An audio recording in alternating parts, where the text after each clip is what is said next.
జెండాలు కిందికి దించాలా బాబు? జెండాలు కిందికి దించండి.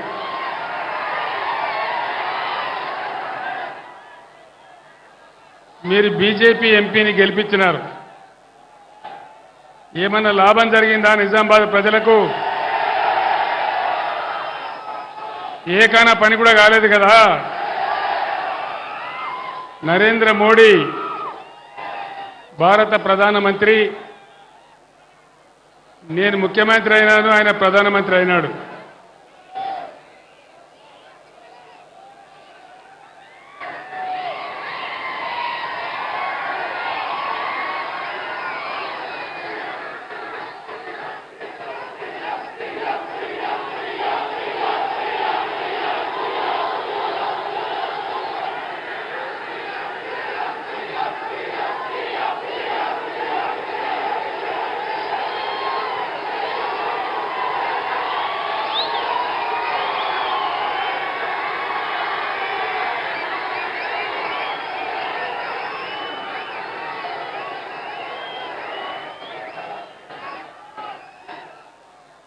నరేంద్ర మోడీ ప్రధానమంత్రి అయ్యే ముందు,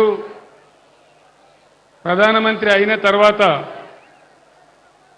ఒక 150 నినాదాలు చెప్పినాడు. 150 నినాదాలు. ఒక్కటన్నా నిజమైందా? సబ్కా సాత్ సబ్కా వికాస్ అయ్యిందా? సబ్కా సాత్ సబ్కా వికాస్ కాలేదు, కానీ దేశ్ కా సత్యానాశ అయిపోయింది. మేక్ ఇన్ ఇండియా ఏదైనా వచ్చిందా? మేక్ ఇన్ ఇండియాలో డిజిటల్ ఇండియా ఏమైనా వచ్చిందా? బేటీ పడావో బేటీ బచావో ఎక్కడైనా కనబడుతున్నదా? రోజు దేశంలో మహిళల మీద అత్యాచారాలే తప్ప ఎక్కడైనా బేటీ పడావో ఉందా? బేటీకి రక్షణ ఉందా నరేంద్ర మోడీ రాజ్యంలో? నరేంద్ర మోడీ చాలా గొప్పగా చెప్పినాడు, అచ్చే దిన్ లాయింగే. అచ్చే దిన్ వచ్చిందా? అచ్చే దిన్ రాలే కాదు, కానీ సచ్చే దిన్ మాత్రం వచ్చింది. పెట్రోల్ ధరలు, డీజిల్ ధరలు ఆకాశాన్ని అంటిపోయి జీఎస్టీల మీద జీఎస్టీలు పెరిగి మనకు సచ్చే దిన్ వచ్చింది తప్ప అచ్చే దిన్ రాలే. రైతుల ఆదాయం రెట్టింపు చేస్తానని నరేంద్ర మోడీ అయ్యిందా? అయిందా అన్న? రైతుల ఆదాయం రెట్టింపు అయిందా? కాలేదు కదా. వికసిత్ భారత్ అయిందా? జన్ ధన్ యోజన ఏమైనా లాభమైందా? ఏకైనా లాభమైందా? మీకు నిజామాబాద్లోకైతే పైసలు వచ్చినాయట నాకు తెలిసింది. లేలే ఇనుండి వినాలే. అప్పుడేమో నరేంద్ర మోడీ నేను ప్రధానమంత్రి అయితే ఇంటికి 15 లక్షలు ఇస్తాడు. వినాలే. నిజామాబాద్లో బీజేపీ ఎంపీ ఉన్నాడు కాబట్టి మీకు 30 లక్షలు వచ్చినాయట. వచ్చినాయా? 15 లక్షలు వచ్చినాయా? పోనీ 15 లేదు, పాసు లేదు, అంతా ఉట్టిదే గ్యాసు, అంతే కదా. ఇవాళ నరేంద్ర మోడీ నిటారుగా మనకున్న గోదావరి నదిని ఎత్తుకపోయి తమిళనాడుకి ఇస్తా అంటున్నాడు. అట్లే చూద్దామా? కొట్లాడదామా? యుద్ధం చేద్దామా? మన గోదావరి మనకే ఉండాలన్నా? మన గోదావరి మనకే ఉండాలి. ఆ నది మీద నీళ్ల హక్కు ఉండాలి అంటే నిజామాబాద్లో నిజామాబాద్ పులిబిడ్డ బాజిరెడ్డి గోవర్ధన్ గెలవాలి. ఈ గ్యాస్ గాళ్ళు గెలిస్తే వచ్చేది ఏం లేదు. తాకులాటలు పెట్టించడు తప్ప, పగలు పెట్టించడు తప్ప ఈ గ్యాస్ కంపెనీలు గెలిస్తే వచ్చేది ఏమీ లేదు. ఉన్న గోదావరి ఊసిపోతుంది. నేను ఎందుకు చెప్తున్నా అంటే నిజామాబాద్ గడ్డ, నేను ఈ గులాబీ జెండా ఎత్తిన నాడు నంబర్ 1గా నా ఎంబడి నిలబడి నిజామాబాద్ జిల్లా పరిషత్ గెలిపించిన జిల్లా ఈ జిల్లా. అది కేసీఆర్ చచ్చిపోయే వరకు కూడా నా గుండెల్లో ఉంటుంది. అంత అపురూపమైన విజయం ఇచ్చిన జిల్లా, ఉద్యమాన్ని ఆకాశానికి ఎత్తిన జిల్లా. మరి ఈరోజు మీ బిడ్డగా నేను చెప్తా ఉన్నా, నేను ఊరికే ఆశామాసిగా చెప్ప, గోదావరి నదిని తీసుకుపోతా అని అంటున్నాడు.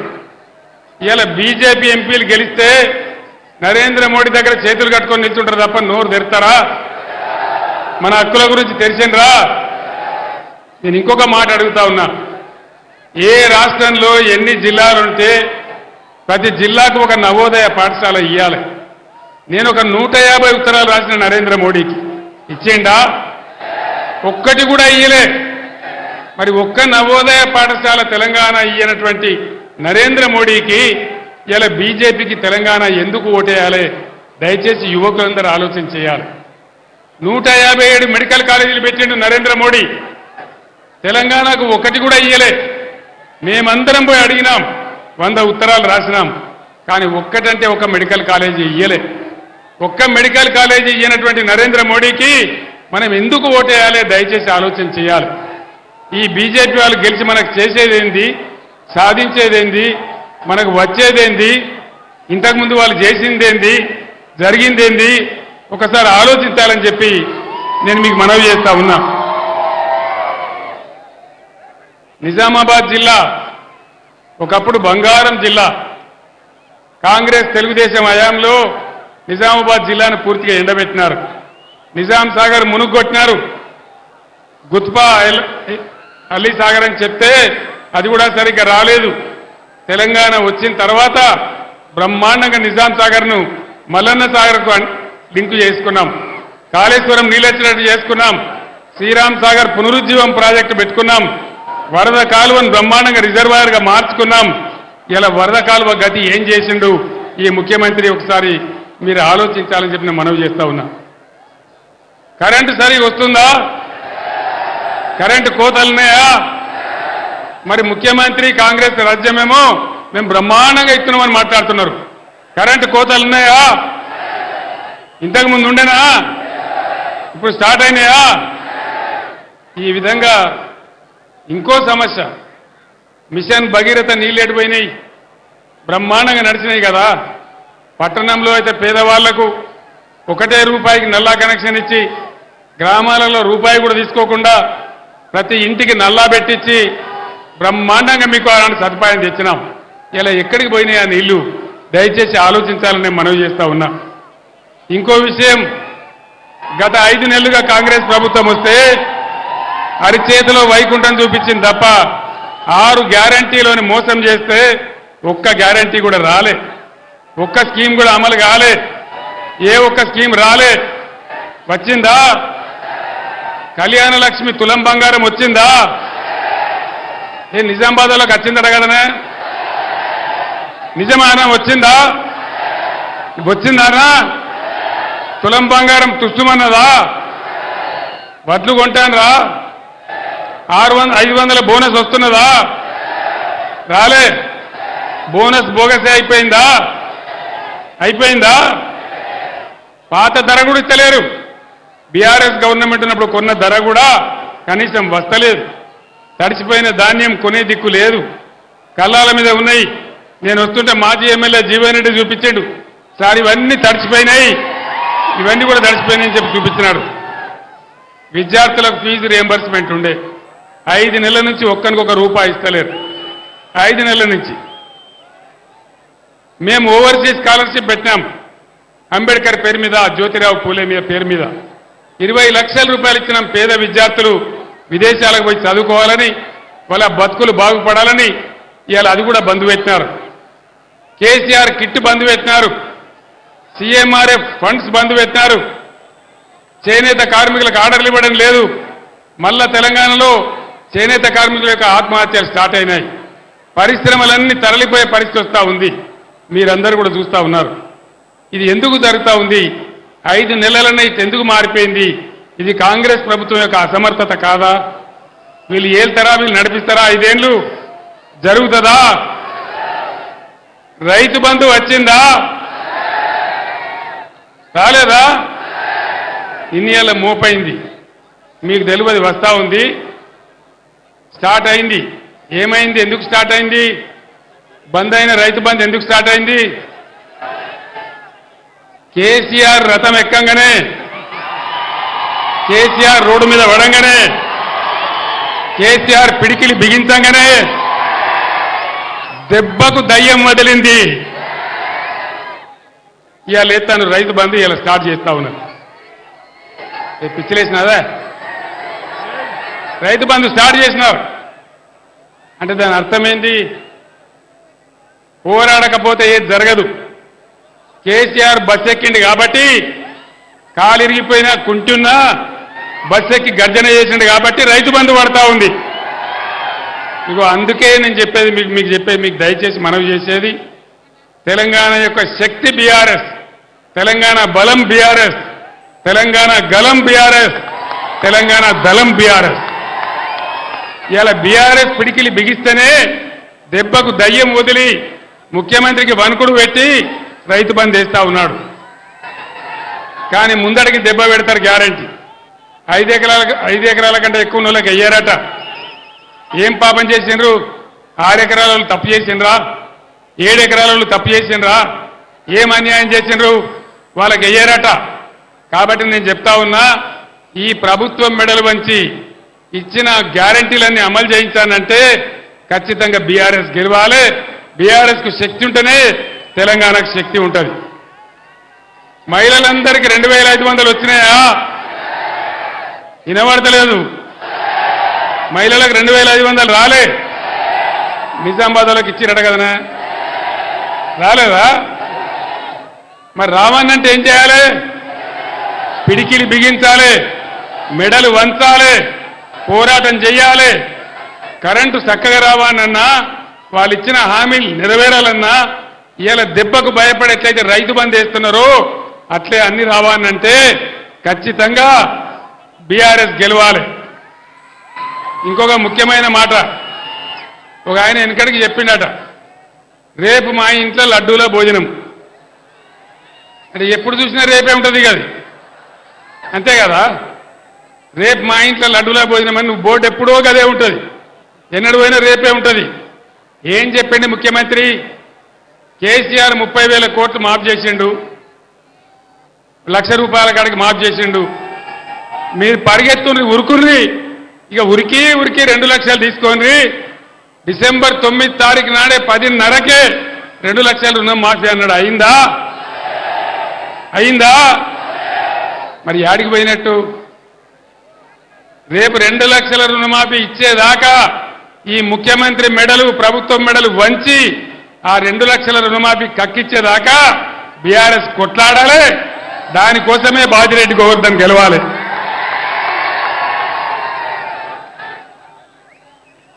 ఇక ముఖ్యమంత్రి యాడికి పోతే ఆడ నిజామాబాద్లో పెట్టుకున్నాడో లేదో నాకు తెలియదు. బాసరకు పోయి అమ్మవారి మీద ఒట్టు పెట్టండి, సరస్వతి అమ్మవారి మీద. యాదేవి గుట్ట కాడ పోయి ఒట్టు. ఆయన ఏం పని లేదు, దేవుని గుళ్ళ కాడ ఒట్లు, కేసీఆర్ మీద తిట్లు, అంతేనా? ఇదే జరుగుతుంది. అంటే నేను ఒక్కటే మాట చెప్తా ఉన్నా, దయచేసి నేను ఒక్కటే మాట మీ అందరికి మనవి చేసేది, తెలంగాణ తెచ్చే సమయంలో నా ప్రాణాలు అడ్డుపెట్టి నేను ప్రాణాలకు తెగించి ఈ రాష్ట్రాన్ని తెచ్చిన తెలంగాణను ఒకటి ఒక పొదరిల్లులాగా బ్రహ్మాండంగా మంచిగా చేసినాం. అన్ని వర్గాలను ఆదుకున్నాం. నిజామాబాద్లో బీడీ కార్మికులు ఎక్కువ ఉంటారు. 60 ఏళ్ల కాంగ్రెస్ పరిపాలనలో, తెలుగుదేశం పాలనలో ఎవడన్నా ఏకాన ఇచ్చిండా బీడీ కార్మికులకు? ఎవరు కూడా ఇయ్యలే. బీడీ కార్మికులకు 2,000 ఇచ్చి ఆదుకున్నాం. బీడీ కార్మికులను కాపాడినాం. వాళ్ళ టేకేదారుల గవర్నమెంట్ కూడా ఇచ్చినాం. బీడీ కార్మికులంతా ఇయ్యాలి బీఆర్ఎస్ కండగా నిలబడాలి. మీకు నీతి నిజాయితీ చూపించి బీఆర్ఎస్ను దీవించాలి. ఆ విధంగా ముందుకు పోయినాం. మీ అందరినీ కూడా నేను కోరుతా ఉన్నా, చాలా మందికి ఇచ్చినాం, లక్షల మంది బీడీ కార్మికులకు ఇచ్చినాం, అందరికి కూడా ఇచ్చినాం, అందరిని ఆదుకున్నాం. నరేంద్ర మోడీ ఎవరికన్నా ఇచ్చిండా బీడీ కార్మికులకు? బీడీ కార్మికులకు పెన్షన్ ఇచ్చేది ఒక్క తెలంగాణలోనే ఇస్తారు, ఇంకా ఏ రాష్ట్రంలో కూడా ఇయ్యరు. భారతదేశంలోనే ఎక్కడ లేదు. కాబట్టి నేను మీ అందరికి మనవి చేస్తా ఉన్నా, ఈ బీజేపీ కాంగ్రెస్ చెప్పేదంతా కూడా ట్రాష్, వట్టిదే. అందుకోసం మనం ముందుకు పోవాలి, మన నీళ్లు కాపాడుకోవాలి, మన బతుకులు కాపాడుకోవాలి, తెచ్చుకున్న రాష్ట్రాన్ని ఇంకింత తెలివికి తెచ్చుకోవాలి. మళ్ళా ఈ కరెంటు కోతలు బంద్ కావాలి, పిల్లలందరూ చదువుకునే పిల్లలకు న్యాయం జరగాలి. హాస్టల్ల పిల్లలకు న్యాయం జరగాలి కాబట్టి ఖచ్చితంగా బీఆర్ఎస్ గెలవాలి। जिला निजामाबाद के मुसलमान भाइयों को बहनों को मैं सलाम करता हूं।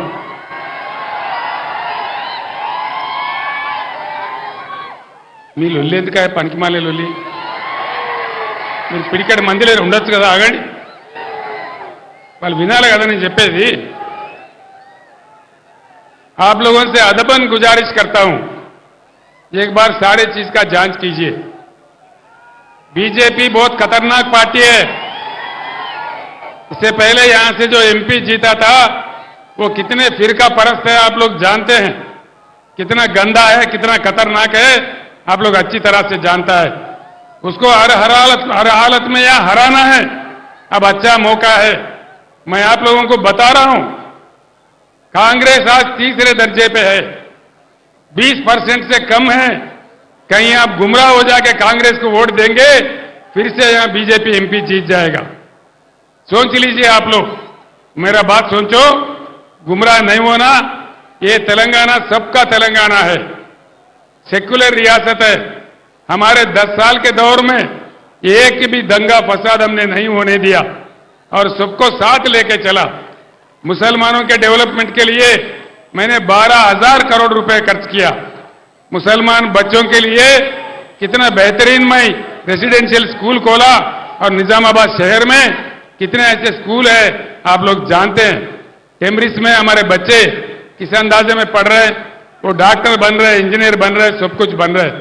तो हमारे बच्चों के लिए, हमारे खवातीन के लिए मैंने बेहतरीन स्कूल खोला, उसमें से लोग अच्छे तरक्की कर रहे। पूरे मुसलमान कौम का उससे उद्धार हो जाएगा, बाकी खत्म हो जाएगा।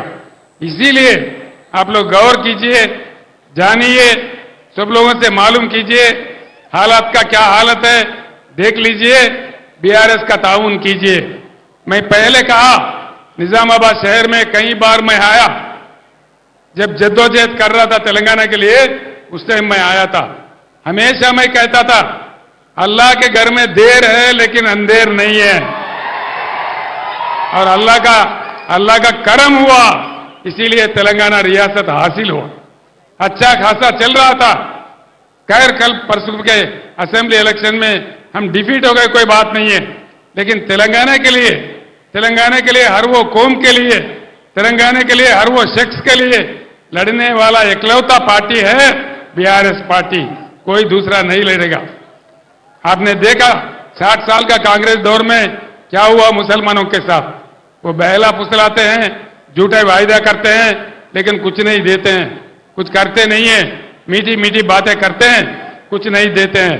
इसीलिए आज निजामाबाद पार्लियामेंट हलके में भी कांग्रेस पार्टी 20% से कम है। ये आप लोग जानिए, मैं बार बार कह रहा हूं। कहीं आपका वोट फजूल जाएंगे, कहीं अननेसेसरली यहां पे फिर एक बार वो बीजेपी वाला जीत जाएगा, उससे कोई अच्छा नहीं होगा, कोई फायदा नहीं होगा। हम लोग अमन चाहते हैं तो बीआरएस को जिताना चाहिए। कांग्रेस जीत के कुछ नहीं करने वाला है। इसीलिए मैं आपसे कहता हूं, सीएम साहब खुद कहे यहां के कांग्रेस के, नरेंद्र जी आप बड़े भाई हैं, मैं छोटा भाई हूं और गुजरात का मॉडल लाऊंगा। क्या क्या मॉडल लाएंगे? गोधरा मॉडल लाएंगे? लोगों को जिंदा जलाने का मॉडल लाएंगे? क्या लाने का है? गुजरात में क्या है? इफलास मुफलसी के बगैर वहां कुछ है ही नहीं है। नरेंद्र मोदी कोई किया ही नहीं है, कोई तरक्की हुआ ही नहीं है।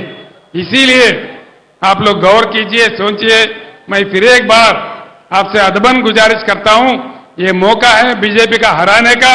निजामाबाद में बीजेपी को हारना है, बिल्कुल हराना है। हम लोग 2 पार्टियों से 6% ऑलरेडी आगे चल रहे हैं। कहीं आप लोग अननेसेसरली उनको डाल के गुमराह होके किसी के बातों में आके गलती मत कीजिए, फिर से बीजेपी को जीतने मत दीजिए। ये मेरा गुजारिश है। मैं इतना कहते हुए रुखसत लेता हूं। సోదరులారా, మీ అందరికి నేను చెప్పేది ఒకటే, ముఖ్యంగా యువకులు ఆవేశంలో ఓటు వేయకుండా, ఎన్నికల సందర్భంలో కూడా నేను చెప్పినా, ప్రజాస్వామ్య పరిణతితో ఆలోచించి, విజ్ఞతతో ఆలోచించి, ఎవరు గెలిస్తే మంచిది, ఈ రాష్ట్ర భవిష్యత్తు ఎవరి చేతుల్లో ఉంటే మంచిది, అన్ని విషయాలు మీరు కూలంకషంగా చర్చించి బ్రహ్మాండంగా బీఆర్ఎస్ అభ్యర్థులను గెలిపించాలని చెప్పి నేను మనవి చేస్తా ఉన్నా. నేను కూడా హిందువునే, నేను హిందువుని కాదని కాదు. కానీ తెలంగాణ రాష్ట్రంలో ఉన్నటువంటి యావత్తు ప్రజల ఆత్మ బంధువు కేసీఆర్. ఏ ఒక్క వర్గానికో కాదు, తెలంగాణలో ఉన్న అందరు ప్రజలు బాగుపడాలి, అన్ని వర్గాలు మంచిగా ఉండాలి. హిందూ ముస్లిం బాయి బాయి ఉండాలి, అందరం కలిసి బతకాలి. దానిలోనే గొప్పతనం ఉంటుంది, దానిలోనే బలం ఉంటుంది. కానీ ప్రజలను విడదీసి చీలదీసి మత విద్వేషాలు రెచ్చగొడితే వచ్చేదేం ఉండదు.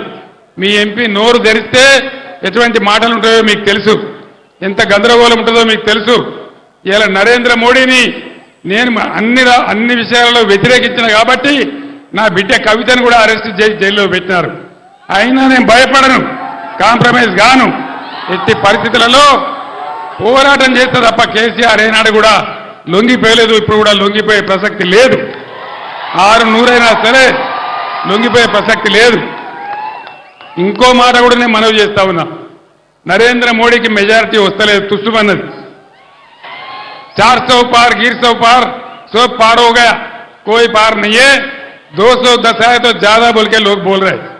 అందుకోసం మనం 14 ఎంపీలు గెలుచుకుంటే తెలంగాణ కేంద్ర రాజకీయాలలో కూడా కీలకంగా మారుతుంది. ఈ బీజేపీ గవర్నమెంట్ రాదు, కాంగ్రెస్ గవర్నమెంట్ రాదు, ప్రాంతీయ శక్తులు ఏర్పాటు చేసే గవర్నమెంటే వస్తుంది. అందుకోసం మనది కూడా కీలకమైన పాత్ర అవుతుంది.